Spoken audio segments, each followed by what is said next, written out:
জীবনে কিছু কিছু সময় আসে, আর কিছু কিছু মানুষের সাথে হঠাৎ করে পরিচয় হয়ে যাওয়া।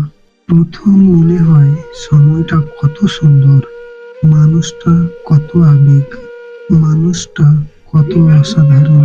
কিন্তু এক সময় মনে হয় এই মানুষটাই ছিল জীবনের সবচেয়ে বড় অসময়, আর এই মানুষটার সাথে পরিচয় হওয়াটাই ছিল জীবনের সবচেয়ে বড় ভুল।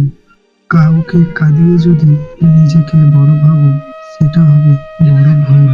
কারণ বিধাতার একান্ত করে কারোর জন্য কষ্ট সৃষ্টি করেনি। অভিশাপ বলে একটি শব্দ আছে, আর সেই কষ্টের অভিশাপে একদিন তুমিও কাঁদবে।